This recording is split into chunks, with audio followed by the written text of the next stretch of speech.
At the very time when people in Europe were still arguing about the shape of the earth, life in the Americas had been thriving for thousands of years. Pyramids were rising, roads were being laid, empires were taking shape. Two worlds lived side by side, completely unaware of each other.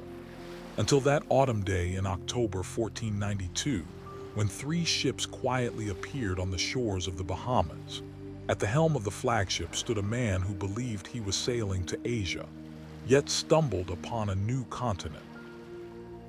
Long before Europe ever spoke the word America, it was already there, not as an empty land or a nameless continent waiting to be discovered, but as a vast, thriving world, home to tens of millions of people. Civilizations had risen here, empires had flourished, and laws had been written and followed. In the north, across the valleys of what would one day become the United States, lived tribes who built great earthen mounds as tall as modern buildings. They traded, they farmed, and they carried out rituals preserved through the centuries. Further south stood the cities of the Maya, with hieroglyphs carved on temple walls and stone tablets holding maps of the stars. On the Mexican plateau, the Aztec Empire grew, with bustling markets that gathered thousands each day, with armies, palaces, schools, a water system, and laws carefully written for every crime. And further south still, high in the Andes, the Inca built their own empire without writing, but with an impeccable road network, a system of record-keeping on knotted strings, and a centralized rule stretching across thousands of miles. America before Columbus was no myth of wild tribes. It was full of living societies where people married, argued, prayed, fought, and healed. Every nation had its own gods, its own legends, its own way of explaining the world. They were not the same. Some believed in a kingdom of the dead beneath the earth, others in spiritual bonds with animals, others in the great power of the sun. Yet they all had one thing in common. None of them knew that beyond the ocean lay another world. Europe, however, did know, or at least suspected. To a medieval European, the world seemed to end either in a vast sea, or a desert wall, or perhaps a cliff where monsters waited in black winds. But by the 15th century, fear of the horizon slowly began to give way to curiosity. It all began with the East. In the Middle Ages, the East was another word for wealth. From India and China came pepper, cinnamon, silk, jade, sugar, porcelain. But the road was long and perilous. Caravans crossed dozens of borders, each ruler demanding his own toll. After the Ottomans took Constantinople, the route became almost impassable. The Portuguese, obsessed with the dream of sailing around Africa, spent decades edging down its coast. They built trading posts, pushed farther south, hoping one day to turn east and reach India by sea. This was a path of charts and monsoons, of harbors and dangers. It demanded patience and money. But another idea began to take shape. A bolder, less proven thought. What if the earth really was round, and the way to India lay not east but west? It sounded like madness. Many scholars already accepted that the earth was a sphere, but believed the ocean between Europe and Asia was simply too vast. Still, some dared to hope it wasn't. Perhaps there was even land in between. In those years, Europe was filled with tales of mysterious islands beyond the horizon, of lands of saints, of golden cities where rooftops glittered with jewels and rivers flowed with spices. They spoke of Saint Brendan, who was said to have sailed across the sea and reached Eden. There were stories of Vikings who had once landed in Vinland, a rich land across the ocean. These were not maps, but they fueled imagination. The fewer the facts, the stronger the myths became. And myths did not hold people back, they pushed them forward. When knowledge is scarce, fear can be replaced by hope. And inside that hope lived the idea that the ocean could be crossed, that on the other shore there might be land. that one could not only survive but grow rich. It was here that fear and greed began to work together. The fear of being cut off from the riches of the East, the greed to seize them directly, without middlemen, and beneath it all, ambition. Whoever opened a new trade route would rise as the most powerful empire of all. Curiosity, greed, fear, and legend came together. Some sought gold, others wanted to reach the edge of the world, and some wanted simply to prove that the horizon was no barrier. And so began the search for a map that did not yet exist. First in the imagination, then on paper, then in the ports, and finally in sail. Everything that followed was born from those expectations, those guesses, those illusions, and the belief that beyond the horizon lay not emptiness, but opportunity. The chance to see what could not be seen from here. To set foot first on a shore no one yet knew by name. And while on the far side of the ocean, people harvested their crops, hunted, prayed, and offered gifts to their gods in Europe, the first expedition was already being prepared. The worlds did not yet know of each other, but soon their meeting would change them both. At the end of the 15th century, Europe was standing at the threshold of a new era. In Spain, the Reconquista had come to an end. The last Moorish stronghold, Granada, had fallen. The Catholic monarchs, Isabella of Castile and Ferdinand of Aragon, had finally united the country, restored the treasury, and turned their eyes toward the future. That same year, a man once again appeared at the Spanish court. For many years, he had been trying to convince rulers of a single idea. The way to India could be found by sailing west. His name was Christopher Columbus. He was born in Genoa, the son of a humble weaver. As a young man, he went to sea, worked as a trader, studied maps, and drew navigation charts of his own. He had no university education, but he possessed rare determination. Columbus's idea, at its core, rested on a mistake. He badly underestimated the size of the Earth and had no knowledge of the continent lying between Europe and Asia. But he believed with all his heart that if one left Spain and sailed straight west, one would eventually reach the shores of Asia. At first, he was ridiculed. Portugal rejected him. In England and France, no one even agreed to hear him out. Only in Spain did he finally find support. The key figure was a monk named Juan Perez, who persuaded Queen Isabella to give Columbus another chance. She agreed. A contract was signed. Columbus was granted the title of admiral, the right to govern any future lands, and a share of all the riches he might discover. Preparations began in May. 3 small ships, the Santa Maria, the Pinta, and the Nina, were gathered in the port of Palos de la Frontera. They were modest in size, lightly built, and never meant for such a long voyage across the ocean. Crews were hard to recruit. People were afraid. Rumors spread that beyond the horizon there was nothing but a void, a cliff, monsters, or magnets that could rip iron nails straight from the planks. Eventually, a crew did come together, though not out of pure loyalty. Some joined to escape prison, others because they were promised pardon or money. Few really knew where they were headed. They were told, to India, but the map guiding them was nothing more than a guess. No one before them had ever crossed that route.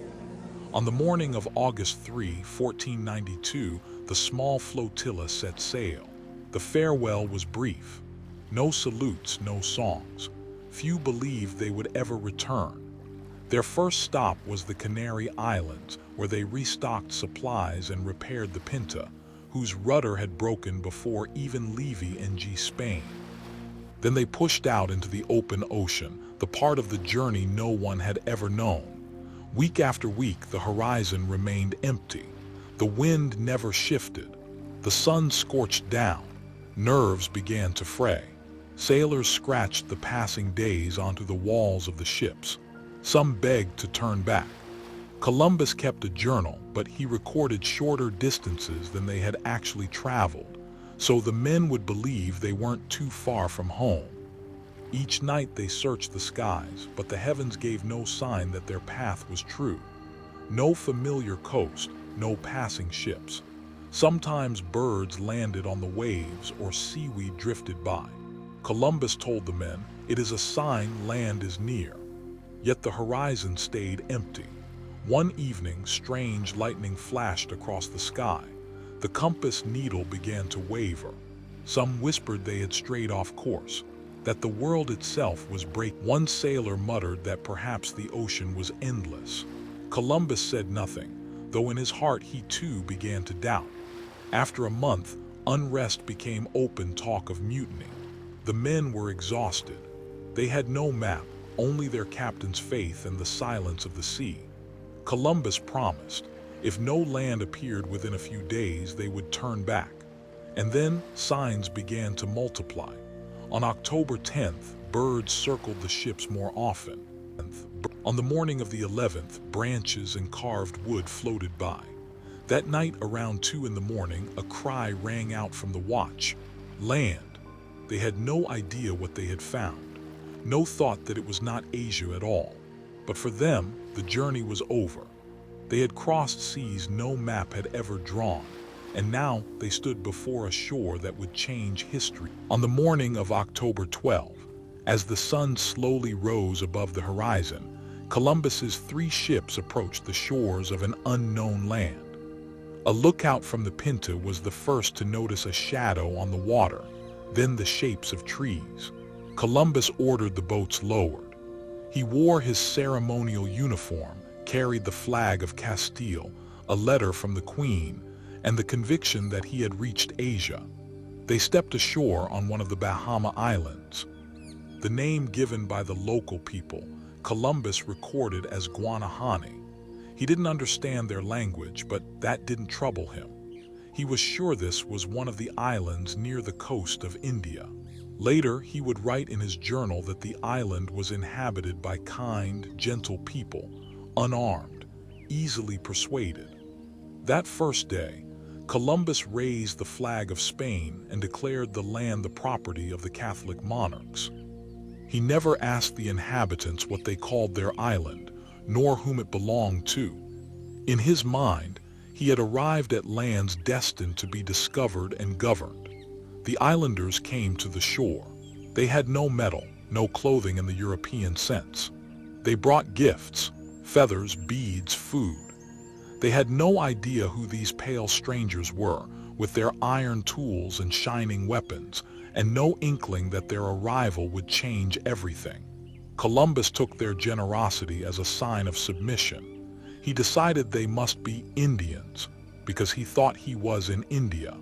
The name would remain with them forever, born of a mistake. In the days that followed, the flotilla sailed from island to island, searching for gold. Columbus cared little for climate, culture, or custom. He wanted to know where the mines were, where jewels were found, which tribes wore ornaments. He asked questions with gestures, pointed to objects, drew signs. Answers came, but he understood them as he pleased. On one island, he met people wearing small gold pendants. They explained that farther south there was a land with even more gold. Columbus remembered that.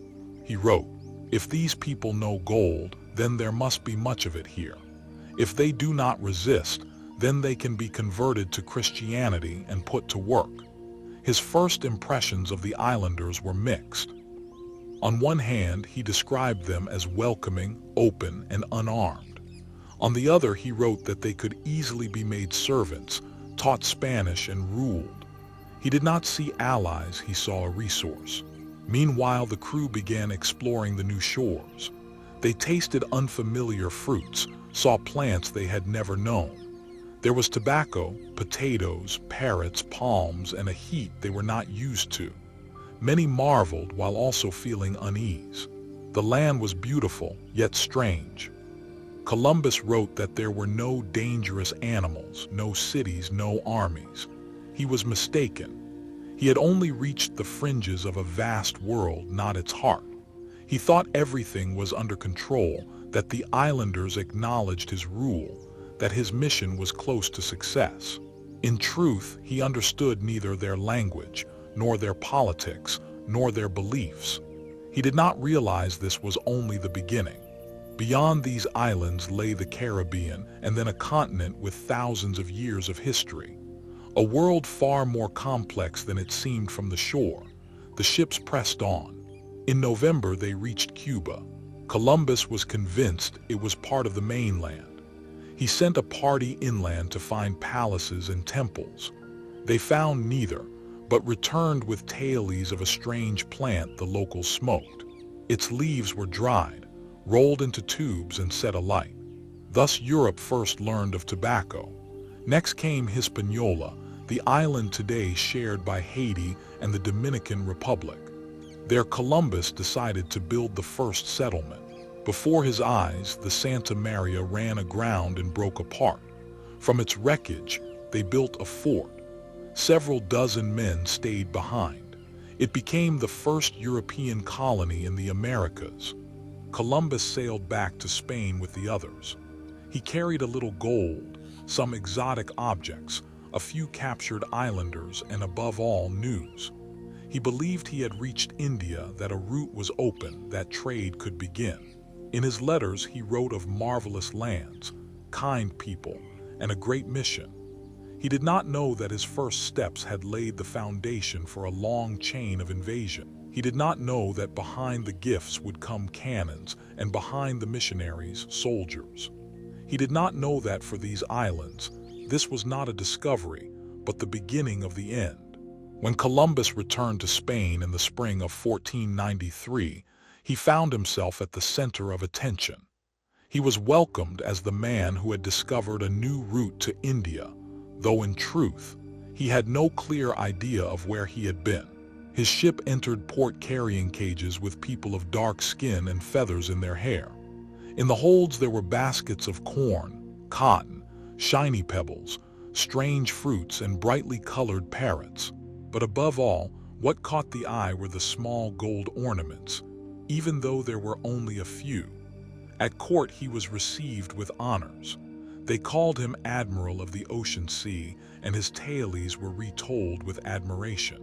He reported that he had found many islands, rich in nature, and ready to be converted to Christianity. He swore that the gold of those lands was far greater than the few trinkets he had brought, and promised that with more ships and more men, he could uncover limitless riches. Isabella and Ferdinand believed him. His promises matched their hopes: power, wealth, glory. He was granted a second expedition. But this time it was different. The first voyage had set out with 3 modest ships. The second sailed with a fleet of 17 vessels and more than 1,000 men. They were not explorers, but craftsmen, soldiers, officials, priests. This was no longer discovery, it was colonization. They departed in the autumn of 1493 and soon reached Hispaniola, where the garrison had been left. But the fort, built from the wreck of the Santa Maria, lay in ruins. The men left behind were all dead. The reasons were uncertain, perhaps conflict with the islanders, perhaps quarrels among themselves. Columbus resolved to begin again. He founded a new settlement, La Navidad, then another, Isabella. He tried to set up an administration to impose order to organize gold mining, but there was little gold. The trinkets worn by the locals had nothing to do with real deposits. He sent expeditions inland, gathered reports, but no great discoveries came. Still, he insisted, or pretended, that riches were just ahead. He began to rule by force. He imposed quotas on the collection of gold, demanding that the islanders bring him a certain measure of dust. Failure meant punishment. The first chains appeared, the first hangings, the first uprisings. Meanwhile, Spain was waiting for results for ships filled with treasure. Instead came rumors of mismanagement, cruelty, and unrest. Complaints multiplied. Among the settlers, discontent grew.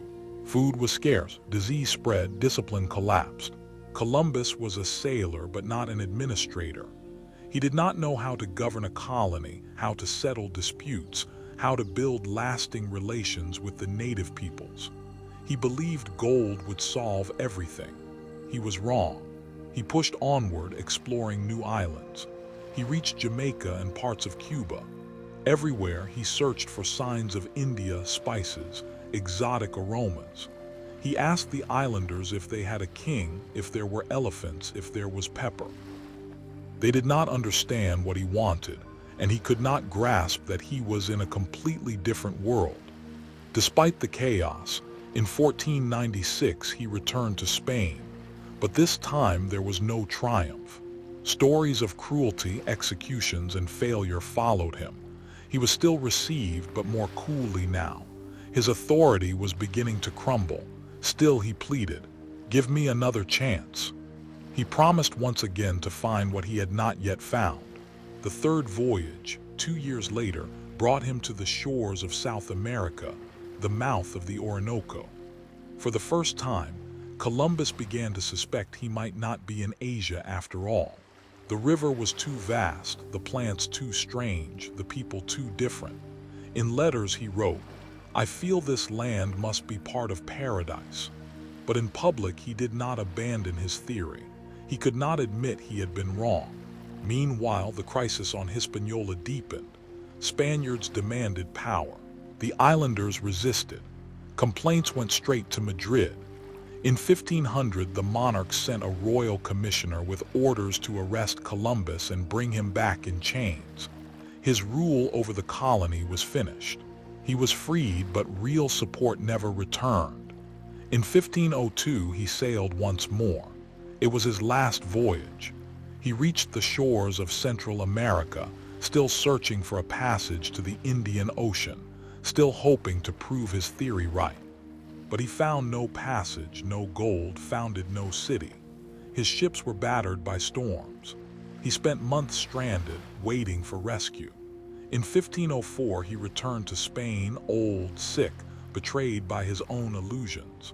He begged to have his titles and promises restored. But Queen Isabella was dead, and Ferdinand no longer listened. 2 years later, Columbus died, never knowing that he had not discovered a new route to Asia, but a whole new continent. His life became the symbol of the double-edged dawn of a new era. He sought spices and palaces, but found untamed shores. He promised gold, but brought violence. He thought he held a map, yet wandered a strange land without a compass. And yet his voyage became the starting point. Ahead lay the conquistadors, diseases, ships, wars, treaties, colonies. But first on the stage stood a man who searched for one thing, found another, and never understood what it truly was. The discovery of America was not just another line in a sailor's logbook. It set off a chain reaction no one could have foreseen. What began as a search for a route to India became a complete reshaping of the world. Geography itself changed. Maps were redrawn, but most of all, the very logic of history shifted. After Columbus returned, a race began. Following the Spaniards came the Portuguese, the English, the French. Some carried royal decrees, others came driven by personal greed. Some sought gold, others land, still others souls. Each wanted something, and each believed it was theirs by right. Spain quickly divided the world in two. In 1494, the Treaty of Tordesillas was signed. Everything west of an imaginary line went to Spain, everything east to Portugal. No one asked the people who lived there. They had no voice their existence was counted like part of the landscape, forests, rivers, ore. Settlements began to rise in the Caribbean. Each new governor promised more revenue. Gold became the measure of everything, its goal, its meaning, its proof. Where it was not found, people were forced to labor. Where it was found, they were killed for refusing to hand it over. Communities shattered. Some fled, some fought, some surrendered, but none of these paths saved them. Others followed Columbus. In 1519, Hernán Cortés landed in Mexico with just over 600 soldiers. The Aztecs had an army, a capital, rituals, walls, temples. Yet Tenochtitlan fell. Why? Because the Spaniards were brutal. Yes, because they had weapons too, but above all because they brought something no one expected: viruses. Smallpox, measles, influenza, typhus, diseases unknown in the New World. The natives had no immunity. One infected body could mean thousands dead. Entire villages sometimes vanished in weeks. It was not war in the usual sense. It was an epidemic, hidden in breath and cloth. Historians estimate that by the mid-16th century, the native population of the Caribbean had fallen by 90%. While this was happening, ships sailed back to Europe loaded with trophies: bullion, fabrics, exotic fruits, shells, tobacco, even captives in chains. The old world eagerly consumed the new. Oranges and maize became common. Potatoes entered the diet of the poor, and with them, a growing belief that at the edge of the world lay an inexhaustible resource. Spain became the first global empire. Gold from America filled its treasury, but along with it came corruption, conflict, religious intolerance. Churches rose on conquered ground, but beside them stood labor camps. Forced conversion spread. Those who refused baptism became slaves. The encomienda system allowed Spaniards to claim the labor of the natives under the guise of care. In truth, it was a form of slavery. Soon, even that was not enough. There were too few natives left. So began the next stage: the importation of Africans. Slaves were carried across the Atlantic, while sugar, tobacco, and gold flowed back.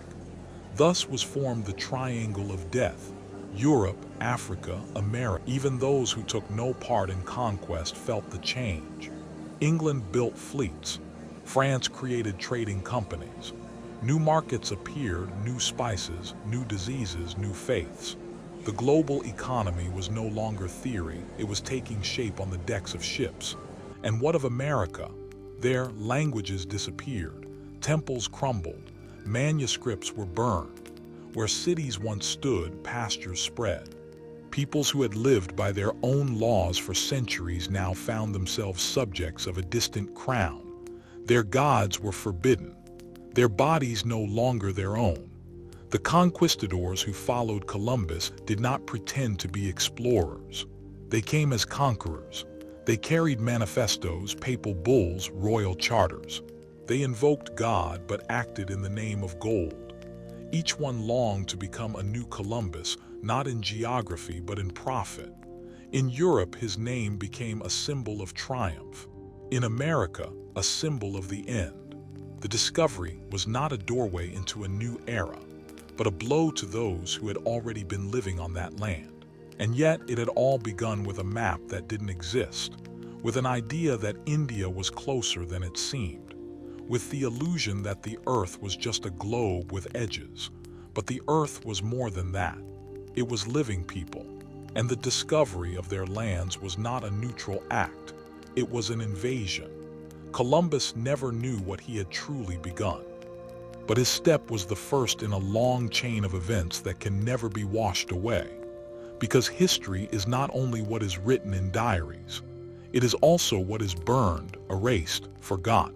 And in the case of America, it is millions of voices that will never be heard again. With each passing decade after that first landing on the island of Guanahani, the name of Christopher Columbus became more and more symbolic.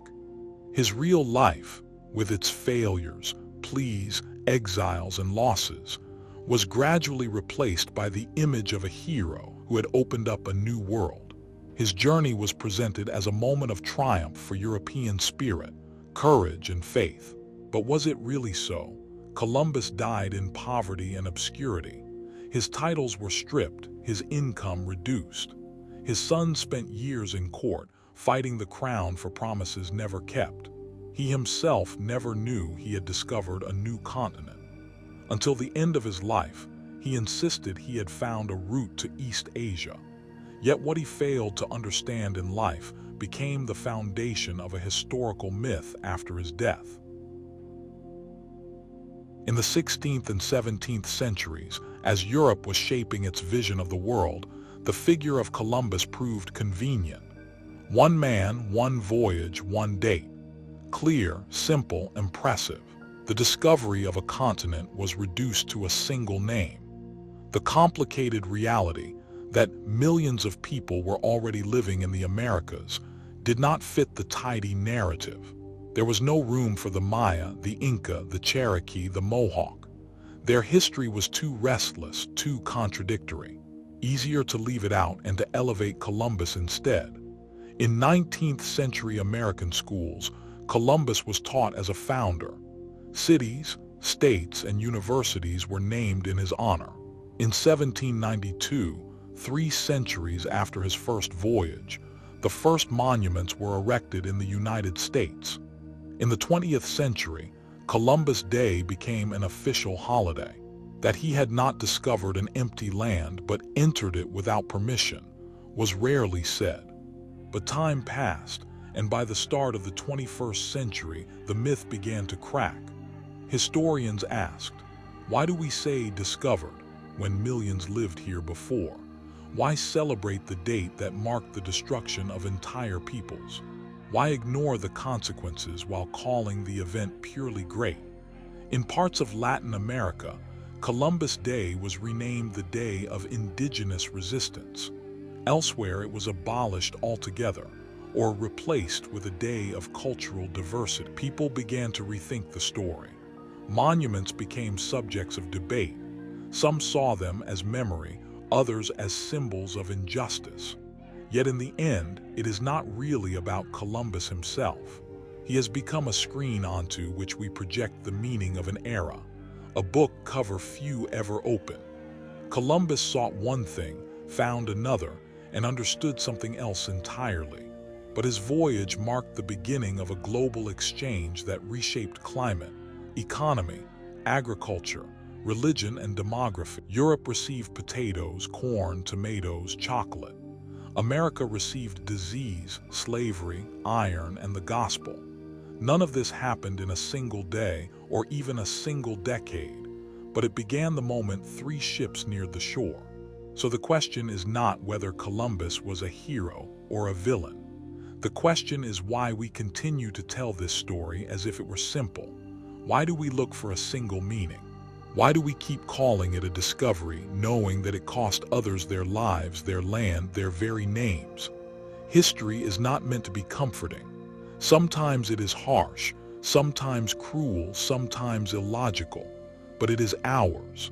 And to understand how we arrived where we are today, we must see not only the heroes, but those erased from the textbooks. Not only the path of the ships, but the mark they left on the shore.